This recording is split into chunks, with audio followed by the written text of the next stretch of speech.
Bonjour à tous. J'appelle Myriam El Khomri, Salvin Rabuel. Je pense que Saïd Amouche est là, je crois. Je vous invite à nous rejoindre à cette quatrième table ronde consacrée à quelle politique d'inclusion pour combattre les stéréotypes liés à l'âge en entreprise. Voilà un sujet qui, à notre temps, nous tient également particulièrement à cœur. Voilà, je vous invite à prendre place. Ils sont fatigués très vite, ils ne sont pas très motivés, ils n'aiment pas le changement, ils coûtent cher. Quoi d'autre? Ah oui, ils ne comprennent rien en numérique non plus. Voilà.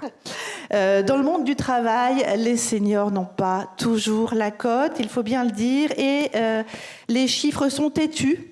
Dans notre pays, un peu plus d'un Français sur deux est en emploi entre 55 et 64 ans, ce qui n'est pas si mal, ce qui est même mieux, hein, une vraie évolution, comme le souligne la DARES.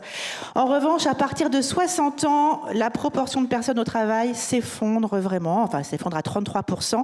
Et on le sait, les seniors restent les plus exposés au chômage à longue durée. Cette situation est évidemment très commentée, notamment aujourd'hui, dans cette période marquée par le projet de réforme des retraites. Alors on le sait, certaines entreprises ont vraiment pris le projet à bras le corps depuis quelques années, en signant notamment des chartes. Je fais notamment référence à la charte initiée par le Club Landois.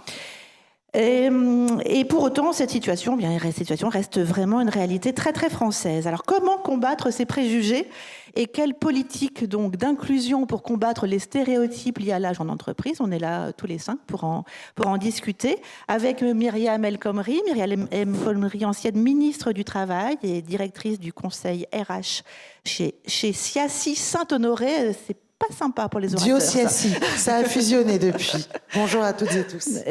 Saïd Amouche, président fondateur de Mosaïque RH. Vous aurez l'occasion de nous raconter un petit peu ce que c'est aussi. Sylvain Rabuel, PDG de Domusvie, et Amélie Vatelet, DRH d'AXA France. Alors, c'est vrai qu'on évoque souvent les discriminations liées à l'origine, à la religion, à la couleur de peau, comme le soulignait Aurélie Mota à l'instant. Alors, évidemment, ces discriminations, il n'est pas question de les nier, elles existent. Mais est-ce que notre société, nos entreprises et collectivement, est-ce qu'on prend vraiment la mesure de ces stéréotypes liés à l'âge? On ne va pas parler des jeunes, parce qu'on sait qu'il y a également des stéréotypes liés aux plus jeunes, mais ces stéréotypes liés aux plus âgés, est-ce que collectivement, vous avez l'impression qu'on en a vraiment conscience? Qui veut commencer? Qui se lance? Je vais me lancer. Je pense qu'on n'en a pas du tout conscience, pour une raison simple, c'est que la société française, et donc les entreprises françaises, n'ont pas du tout conscience de la transition démographique dans laquelle on est en train d'entrer. C'est-à-dire que la révolution de la longévité bat son plein, et d'ici 15 ans, un Français sur 3 aura plus de 60 ans. Et donc, toutes les entreprises françaises, un client sur 3 aura plus de 60 ans, au minimum. Un salarié sur 3 aura plus de 60 ans. Mais ça, personne ne le voit venir, personne n'y réfléchit et en tire les conséquences. Pour ce qui est de chez nous, chez Domusvie, on est un cas particulier puisque nous, notre public, ce sont des gens qui n'ont pas plus de 60 ans, ce sont des gens qui ont plus de 80 ans. Et les familles de nos résidents et de nos clients qu'on accompagne à domicile, elles ont 65 ans en moyenne. Donc nous, on est déjà dans cette thématique, on y est complètement plongé. Donc on n'a évidemment pas de discrimination par l'âge chez nous, ce serait malheureux. Loin de là, et c'est même l'inverse. On est surpondéré, nous, dans le vieillissement. Et donc de ce point de vue-là, j'espère et je fais tout pour qu'on soit en avance par rapport aux autres. Mais je crois qu'il y a un impensé de la société française sur le vieillissement de sa population, de sa société et de toutes les leçons qu'il y a et des conséquences qu'il y a à en tirer. Et on le voit sur l'éternel débat de la loi grand âge, par exemple. Donc il y a un déni collectif sur ce sujet-là qui finira par tomber par la force des choses, mais qui joue pleinement sur le rapport des entreprises de l'emploi avec les personnes plus âgées, parce qu'à 50 ans, on n'est quand même pas non plus très âgé, mais c'est lié à un problème de plus grande ampleur, je crois. Déni collectif, est-ce que vous partagez, Myriam El Khomri? Je partage tout à fait ce que vient de dire Sylvain. On a beaucoup de colloques, on voit dans les RH sur la transition digitale, sur la transition écologique.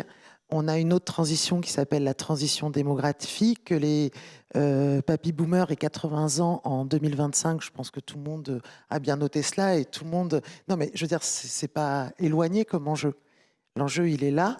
Et pour avoir travaillé avec Sylvain et beaucoup d'autres sur la question de l'attractivité des métiers du grand âge, on renvoie aussi dans celles qui vont faire ces métiers-là, quelque part, elles vivent la manière dont on considère les personnes âgées dans notre pays. Puisque dans une société un peu de la performance, on envoie une forme d'inutilité sociale et économique aux personnes qui sortent de la vie active. C'est quand même une réalité. Et on va en parler après, bien sûr, dans l'entreprise, parce que c'est juste avant. Mais je crois que c'est un point extrêmement important. Et puis après, lorsqu'on parle de politique inclusive, de culture inclusive, et qu'on va aborder ce sujet-là, bien souvent, on va l'aborder par le prisme du recrutement. Or, on voit bien que c'est beaucoup plus large que ça, que développer une culture inclusive, non pas intrusive, mais inclusive dans une entreprise, c'est aborder la question, bien sûr, du recrutement, mais pas seulement, la question du maintien à l'emploi, la question de l'engagement, la question de la fidélisation, énormément d'autres aspects, notamment le maintien à l'emploi, qui est un élément fondamental. Donc tout l'enjeu, c'est comment on arrive à lutter contre des biais cognitifs. Il y a un très beau rapport d'Agnès Dufaux-Schubert sur l'agisme, où là, on voit bien que la société française est une société agiste. Quand j'ai été ministre du Travail, j'étais la Benjamine du gouvernement, j'avais 37 ans. Ma première sortie, c'était avec Force Femmes. Et là, c'était aider les femmes seniors à 45 ans. Je n'en revenais pas que ce soit le 45 ans qui soit retenu comme jalon. Non, mais je crois qu'aussi ces indicateurs...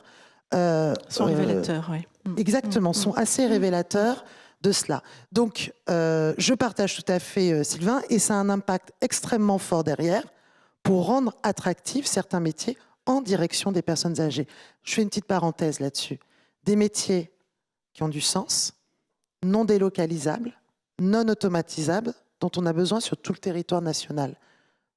Peu de métiers ont ces potentiels-là dans notre pays. Donc, bien au contraire, il faut investir dedans. Saïd Amouche, vous partagez ce point de vue? Complètement. Je trouve qu'on n'a pas assez en fait fouillé le lien qu'on peut faire entre les métiers aujourd'hui qui sont un peu en souffrance et qui relèvent de l'intérêt général. Je pense par exemple à tous les métiers relatifs à la cohésion sociale. Je pense tout simplement aux écoles, par exemple. On a des classes aujourd'hui dans certains territoires qui sont au-delà de la norme. Avoir un soutien pour permettre à des élèves d'avoir un accompagnement à la lecture en plus, sans en faire un métier, mais une activité complémentaire. Ça permettrait en fait aux enfants d'être probablement plus performants et plus rapidement autonomes en matière de lecture. Ça permettrait à l'enseignant d'être un peu plus âgé. Ça permettrait surtout en fait de repenser des fonctions qui n'existent pas aujourd'hui, qui sont nécessaires pour pouvoir créer plus de liens, plus de fraternité, plus de solidarité, et qui constituerait en fait aussi une réponse immédiate à des populations qui sont dites en bout de chaîne, en réalité pas du tout. Elles ont plein d'atouts, plein de choses à transmettre, et je pense qu'il faudrait étudier la notion de nouveaux contrats aidés dédiés en fait à ces populations qui sont sur des métiers pénibles et qui pourraient apporter autre chose différemment, et on pourrait les resituer en fait dans le paysage. C'est ça qui crée la cohésion dont on a besoin aujourd'hui. Je vous propose d'entrer directement dans les actions concrètes, parce que je sais que chez AXA, vous avez d'ores et déjà lancé un index senior. Est-ce que vous pouvez nous expliquer de quoi il s'agit ?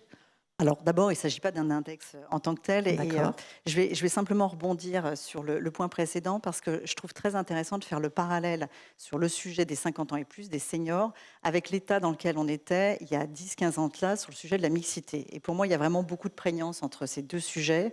Et sur le sujet des stéréotypes et de la consistance extrêmement concrète et pragmatique des politiques d'entreprise. Et pour moi, on agit bien que si on mesure, et ça c'est quelque chose d'extrêmement important, à la fois sur, je dirais, les critères très concrets qu'on peut observer dans les entreprises ou de manière plus générale dans la société.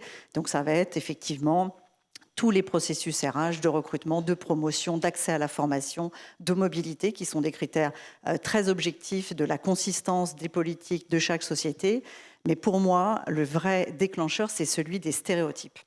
Et effectivement, c'est ce sujet du déni auquel la société française pour partie fait face, même si j'ai sans doute un caractère optimiste et que j'ai le sentiment que néanmoins on progresse et qu'on est en train de rentrer dans une accélération, en tout cas je veux y croire, et que ce caractère systémique de ce mouvement, qui doit effectivement mettre dans ce même mouvement le gouvernement, les entreprises et tous les acteurs de la société, à mon sens, peut faire bouger les lignes et de manière très concrète, voilà, pour tous les citoyens et tous les collaborateurs des entreprises. Donc je vais être brève, AXA France, c'est 13 500 collaborateurs, dont 40% sont des collaborateurs de 50 ans et plus. C'est une entreprise qui est extrêmement performante et c'est grâce au talent et à la performance de tous les collaborateurs, quel que soit leur âge, évidemment, quelle que soit leur diversité. Et le sujet de la diversité et de l'inclusion est une histoire de longue date dans le groupe AXA, portée par Claude Bébéar il y a plus de 20 ans de cela, et que nous continuons d'incarner de manière très concrète.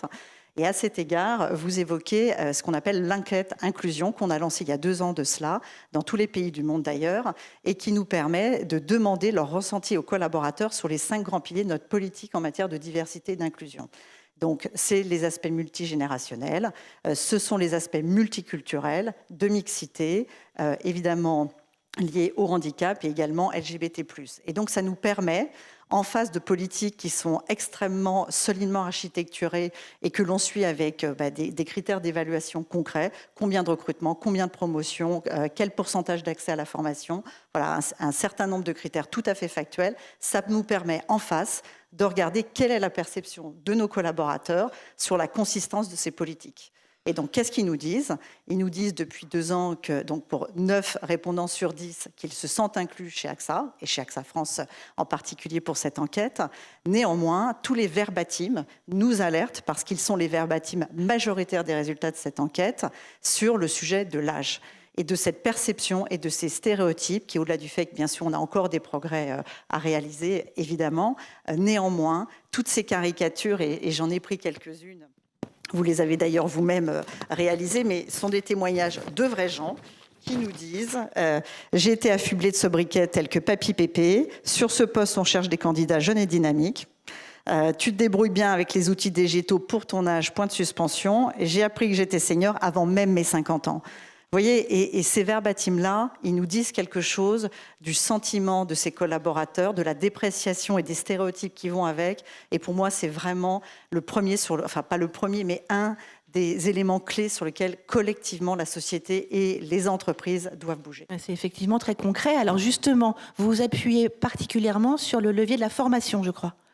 Mais pas seulement. Pas seulement. Pas seulement. Non, pas seulement, mais néanmoins, je pense que c'est absolument clé. Si on veut maintenir dans l'emploi, si on veut offrir aux collaborateurs, quel que soit leur âge d'ailleurs, des parcours des parcours de carrière et une employabilité tout à fait au rendez-vous, il faut pour cela former tout au long de la vie, et je crois que c'est quelque chose de parfaitement connu. Mais ce qui est intéressant, c'est que, par exemple, dans le cadre de notre accord de GPEC, Gestion prévisionnelle des emplois et des compétences, nous avons un engagement sur l'accès à la formation à hauteur de minimum 90% pour les collaborateurs de 55 ans et plus. Donc nous remplissons parfaitement cet engagement, et on suit bien sûr ensuite les promotions, la mobilité, l'accès à des parcours. Et on travaille en particulier sur les métiers du digitaux avec des académies qui permettent aux gens de changer de carrière professionnelle. Donc on a par exemple une académie du software ou des tests, ou encore des académies autour des métiers de l'assurance. Ils sont certifiants, donc c'est des vrais changements d'orientation professionnelle. Et ce qui est intéressant, c'est de voir que les gens qui accèdent à ces parcours, donc qui suivent ces formations, 36% d'entre eux sont des collaborateurs de 50 ans et plus. Il y a de l'appétit, du talent, de l'énergie et de la capacité effectivement à nourrir des parcours de carrière de qualité. En plus, vous en parlez avec beaucoup d'enthousiasme. Chez Domusvie, la formation, c'est important aussi, je crois. Oui, alors la formation dans son ensemble en général est très importante chez nous parce qu'on a une diversité de métiers avec un maintien en compétences qui est très important à faire. Sur la question de l'âge, c'est particulièrement sensible parce que dans nos métiers, dont certains sont physiquement durs et usants, il faut pouvoir accompagner à partir d'un certain âge vers d'autres types d'activités, et notamment d'encadrement ou d'activités managériales. Et donc, on est très attentif au taux d'entrée en formation à partir d'un certain âge. Pour les 50 ans et plus, on parvient à avoir 30% de notre public annuel en formation de 50 ans et plus, qui a 50 ans et plus, pour les amener vers ces métiers d'encadrement ou de management. Je pense en particulier à nos métiers de directeur ou directrice de résidence médicalisée, d'EHPAD. Et on a aujourd'hui une grande population de directeurs et directrices qui sont devenus directeurs et directrices après 50 ans grâce à la formation continue pendant leur activité professionnelle. Donc voilà, on a un taux de 30% environ que je considère encore insuffisant, sur lequel on doit progresser pour le porter à 35 ou 40%, parce que c'est le meilleur moyen du maintien en activité dans de bonnes conditions avec une évolution de métier. Alors c'est vrai aussi sur d'autres postes, que ce soit ASH vers aide-soignante, aide-soignante vers infirmier. SH ASH, auxiliaire. Voilà. Donc, je ne sais pas si tout le monde a entendu, auxiliaire de service hospitalier. Voilà. Donc sur toute la chaîne de nos métiers, pour essayer d'emmener les uns vers les autres et de les faire monter en compétences. Donc la formation, pour nous, c'est un levier clé pour le maintien en emploi après 50 ans ou 55 ans et l'évolution des fonctions. Vous parlez de l'adaptabilité des métiers en fonction de l'âge, aussi, en parallèlement à la Oui, on a une dimension de pénibilité psychique et physique qui est incontestable. Et donc, à partir d'un certain âge, il est vrai qu'il y a nos salariés démontrent des incapacités à tenir certains postes. Il ne faut pas se cacher derrière son petit doigt.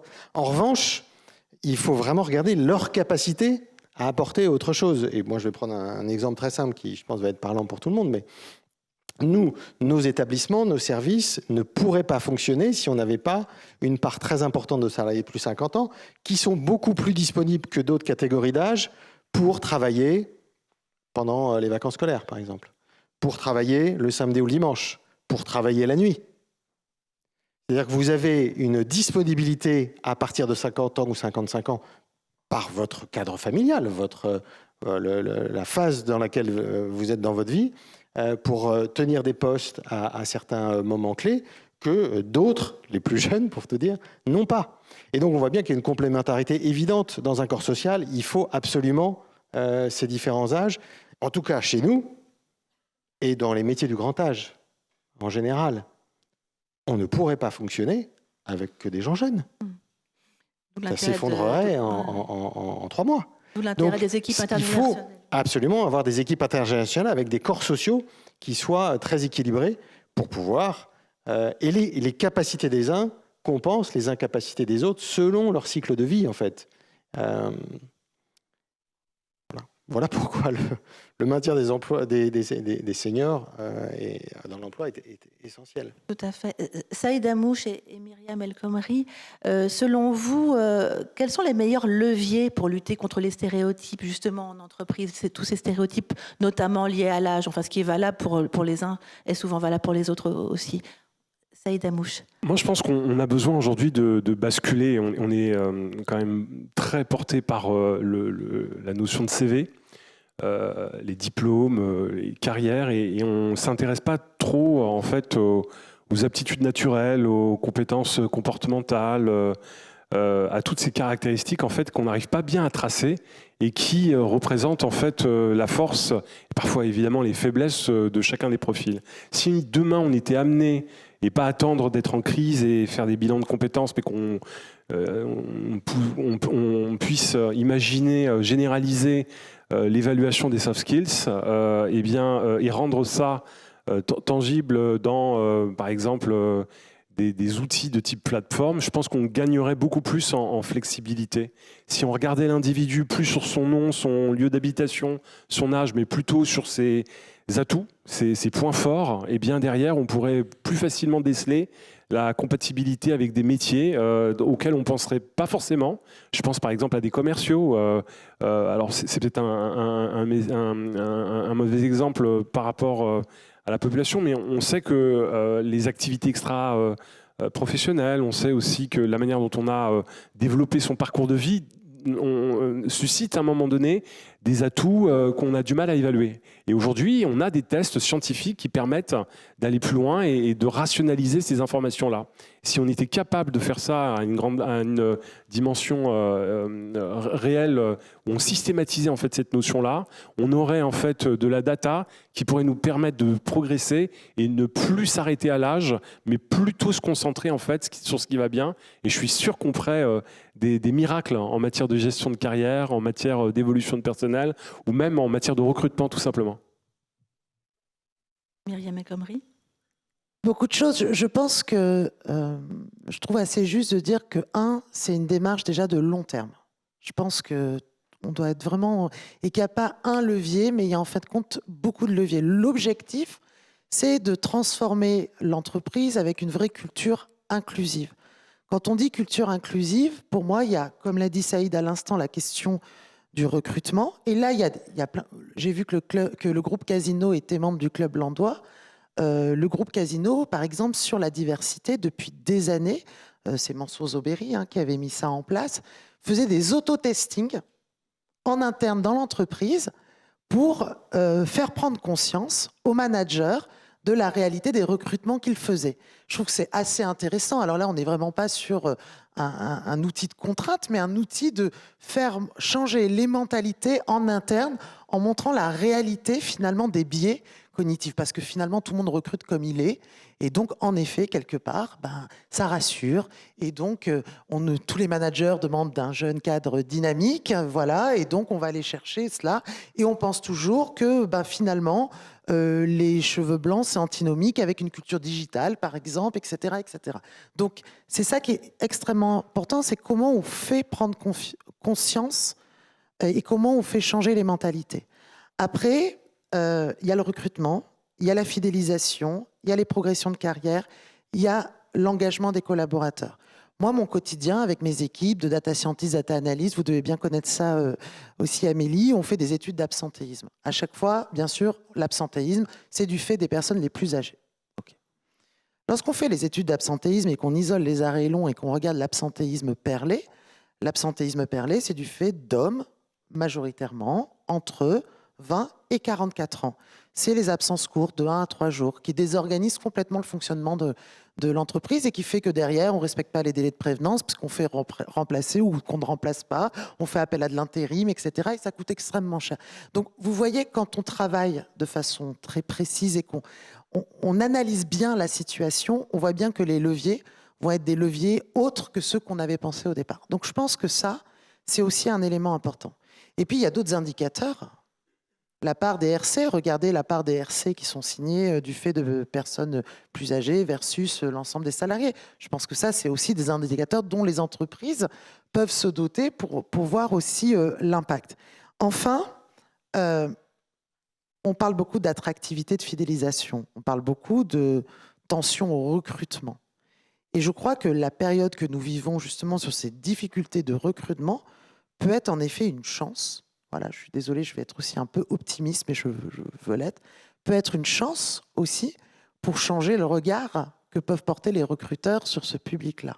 Parce que comme l'a dit Sylvain à juste titre, les capacités d'organisation, de conciliation, vie professionnelle, vie personnelle, c'est peut-être plus simple quand on n'a pas des enfants en bas âge aussi. Et donc on voit bien qu'il y a un atout aussi de ce public et que certains aujourd'hui recruteurs ont très bien compris depuis 6 mois. Ils orientent leur recrutement sur le public, on va dire, plus expérimenté, je préfère que senior, plus expérimenté, et donc ils vont cibler, faire des recrutements de plus de 50 ans. Et tu as complètement raison, Saïd, là-dessus. Dans les métiers du commercial, actuellement, ceux qui ont le vent en poupe, c'est les plus de 50 ans qu'on essaie de recruter massivement. Donc on voit bien qu'il y a beaucoup de leviers, mais la seule chose, c'est que tout ça ne fonctionne que si on change les mentalités et qu'on est sur un projet de long terme. Et l'impact, c'est le climat social, clairement. L'impact, c'est le climat social, c'est l'ambiance au travail. Et on voit bien que de ce point de vue-là, une culture inclusive, c'est aussi représenter l'ensemble des membres de la société. Et plus, pour faire le lien avec tout à l'heure Aurélie, oui, une entreprise inclusive, elle est plus innovantes, plus libres, plus créatives. Et c'est quand même cela qu'on... Donc la performance sociale, elle est complètement alignée aussi avec la performance économique. Et ça, beaucoup d'études l'ont montré. Et cette question-là des salariés expérimentés y participe complètement. Là, en fait, ce qu'on est en train de dire, c'est qu'il faut changer les mentalités, non pas seulement dans l'entreprise, mais de manière extrêmement collective. Tout à fait. Mais alors, on fait comment ? Eh ben, le grand âge, par exemple, on voit bien que sur la question du grand âge, on sait bien que ce n'est pas une loi qui réglera la vision de notre... finalement, la vision que la société a face au vieillissement. Ça, c'est un premier point. Néanmoins, c'est toute la société qu'on doit embarquer là-dedans. Pour cela, c'est reconnaître la place... Quelles associations en France pourraient fonctionner sans les plus de 60 ans ? Voilà. Tout à fait. Mais les équipes intergénérationnelles, finalement, c'est peut-être ça, de manière générale, et à toutes les strates de la société, c'est peut-être ça, justement, le... Mais oui, je ne vous invite pas à relire Simone de Beauvoir sur la vieillesse, mais on a peur de la vieillesse. Et donc, si on a peur de la vieillesse, c'est qu'on ne veut pas en débattre dans notre société. C'est avant tout cela. On a beaucoup, lorsqu'on a fait le rapport sur les métiers du grand âge, on a beaucoup parlé des personnes d'origine africaine qui travaillaient dans les services d'aide à domicile, majoritairement aujourd'hui. Elles ont une vision du grand âge, par exemple la maladie d'Alzheimer, qui était incroyable par rapport à celle qu'on... C'était finalement, il n'y a plus le même langage, puisqu'ils sont plus proches de Dieu, et donc il y avait une forme... C'était des anecdotes dans la cadre de notre mission, mais ce que je veux dire par là, c'est que culturellement, on cache la vieillesse. C'est ça le sujet. Et donc, c'est bien sûr pas une loi qui peut y répondre, ça j'en ai tout à fait consciente. C'est pas les entreprises seules, mais abordons la question de le vieillissement de la population. Voilà, c'est culturellement qu'il faut que nous débattions de cette question-là. Est-ce que c'est plus compliqué quand on est senior et femme au travail que quand on est senior tout court ? Moi, je veux bien démarrer. Je veux bien démarrer parce qu'il y a un sujet qui illustre bien ces moments de vie que vous avez évoqués les uns et les autres dans les témoignages. Et les danses est un de ces sujets. C'est-à-dire, vous voyez, il y a 10-15 ans de ça, le sujet de la parentalité était assez tabou. Je reviens au sujet de la mixité. Et des jeunes parents et des jeunes femmes, effectivement, c'était des vraies problématiques. Et même s'il reste encore évidemment toujours des progrès à faire, je pense qu'on a progressé sur ces sujets. Aujourd'hui, le sujet des danses, avec des premières lois en 2019 et chez AXA France, un accord d'entreprise en 2020, on voit que ce sujet reste un sujet vraiment tabou et qui est vraiment lié au vieillissement effectivement de la population, aux 50 ans et plus, puisqu'on voit que la situation des danses, elle est beaucoup relative à ces populations-là et qu'elles sont majoritairement des femmes qui s'occupent de leurs parents, ou de conjoints ou d'enfants en situation de handicap ou de maladie.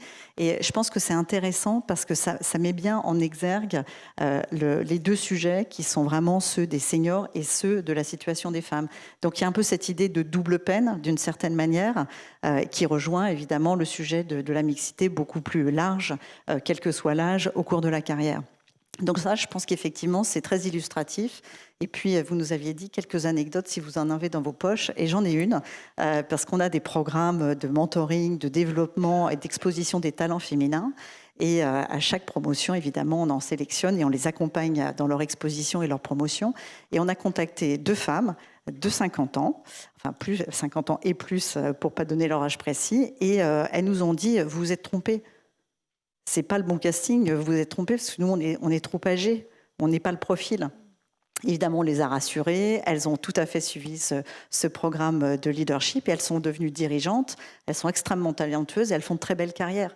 Mais ça dit quelque chose du réflexe et de l'image perçue autour de l'âge et des séquences de carrière professionnelle. C'est-à-dire une sorte de syndrome de Stockholm, on finit par intérioriser les préjugés qui sont contre nous, c'est ça.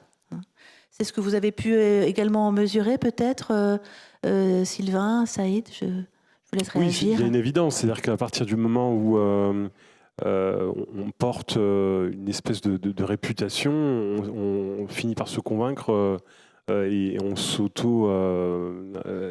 devient plus compliqué ensuite de relever des défis. En tout cas, c'est une charge supplémentaire qu'il faut effacer et ça ne constitue pas forcément des parcours immédiats de réussite. Oui. Oui, et je pense aussi que tout à chacun, on a quand même des politiques à mettre en œuvre. Vous posiez la question, qu'est-ce qu'on peut faire? Chacun à notre place, on peut faire quelque chose. Nous, chez Domus, par exemple, on est en train de réfléchir et je pense qu'on va mettre en œuvre à partir de cette année un dispositif de transition emploi-retraite. Parce qu'il ne faut pas sous-estimer le fait que la retraite, c'est aussi une thématique qui taraude les salariés à partir d'un certain âge. On voit bien la crispation du débat actuellement sur l'âge de la retraite.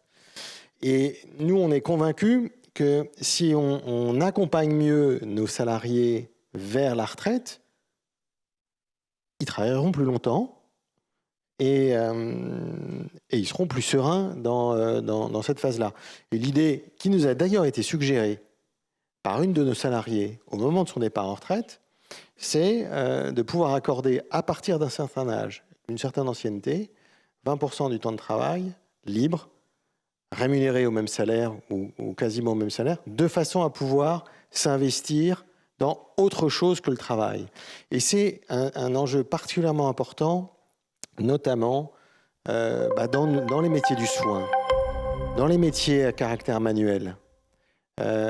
Pourquoi? Parce que la retraite dans ces métiers-là est vraiment une rupture. C'est-à-dire que du jour au lendemain, vous passez d'un métier, d'un savoir-faire, d'un collectif de travail à rien. Et votre capacité à rebondir dans d'autres activités, elle est beaucoup plus faible que pour des métiers à caractère intellectuel ou de service.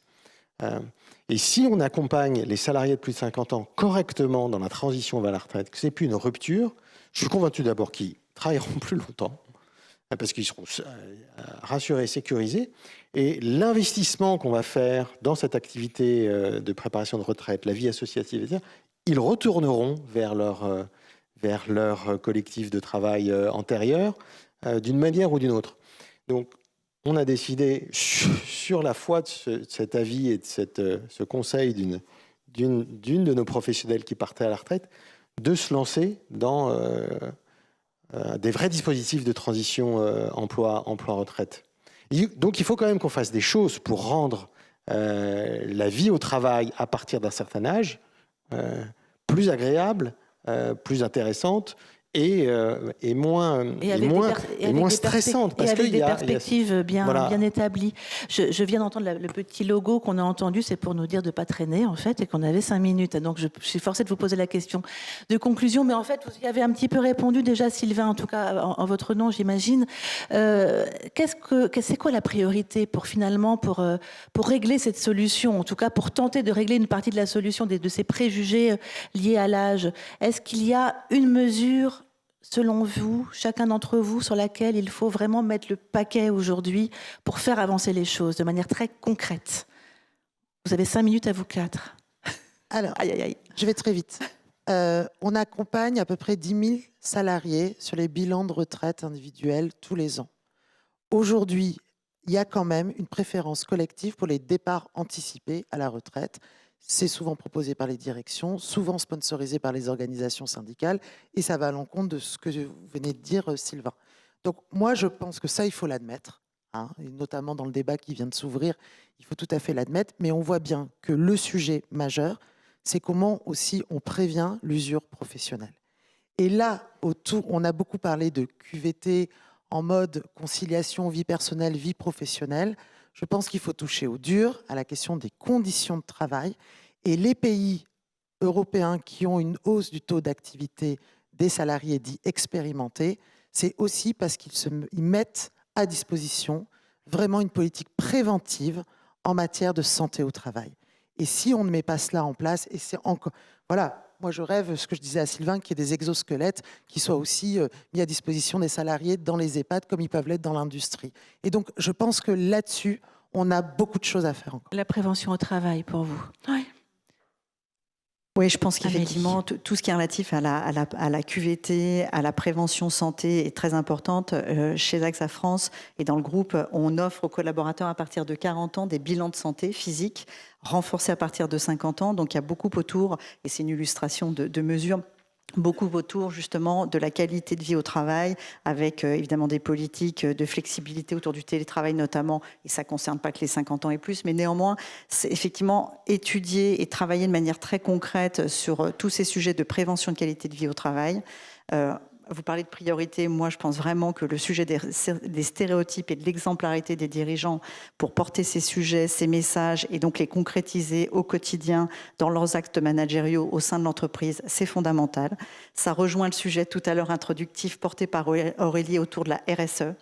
Là on est vraiment à la fois dans la gouvernance mais on est dans le S de sociétal et social et pour moi c'est vraiment fondamental. Donc ce sujet autour des préjugés est clé. Et on agit que l'on mesure. Donc voilà, quand on ne mesure pas, on n'est pas concret. Et je pense que ça, c'est fondamental. Et vous avez beaucoup parlé de l'index ce matin. Et je pense que si on est pragmatique au plus près du terrain et qu'on suit des choses qui font du sens, ça permet de faire bouger les lignes. Allez, rapidement. Moi, je pense qu'effectivement, l'engagement au plus haut sommet de l'entreprise est fondamental. Donc, des engagements plus forts, plus hauts. Ça, c'est fondamental pour embarquer en fait une vraie politique d'inclusion. Et puis surtout, investir dans l'innovation. Il y a plein de choses à faire. Il y a plein de choses qui existent déjà, qui mériteraient d'être mieux comprises, mieux partagées. Et il y a un truc qui est très simple à faire. Par exemple, je sais qu'il y a de plus en plus d'entreprises qui s'engagent sur le mécénat de compétences. Il faut jouer cette carte pour pouvoir aller explorer d'autres territoires, d'autres organisations, d'autres secteurs d'activité pour essayer de préparer demain. Et c'est tout simplement en fait des dispositifs faciles à activer et qu'il faut investir très vite à mon avis. Et je me permets évidemment de rebondir parce qu'effectivement ça fait de longues années qu'AXA pratique le mécénat de compétences et c'est vraiment extrêmement plébiscité par les collaborateurs en fin de carrière professionnelle. Ce sont des transitions exceptionnelles, extrêmement nourrissantes pour les collaborateurs et c'est vraiment une action très concrète dans la société. C'est vraiment des très très beaux dispositifs. Non, bah, écoutez, en tout cas, c'est une très bonne idée de sujet pour notre temps. On va creuser, nous. Sylvain, je vous laisse le dernier mot. Oui, un dernier mot. Il faut changer de réflexe. L'âge, c'est pas un tabou, c'est un atout. Il faut cesser de regarder les incapacités, il faut chercher les capacités. Et il y a d'immenses capacités, motivation, expérience, transmission, recul, sagesse, disponibilité. On finit avec sagesse. Oh Voilà. non, c'est un petit peu trop raisonnable, non? Ah, ça peut être Ah si, utile. allez. Ok. Merci à vous. Merci infiniment.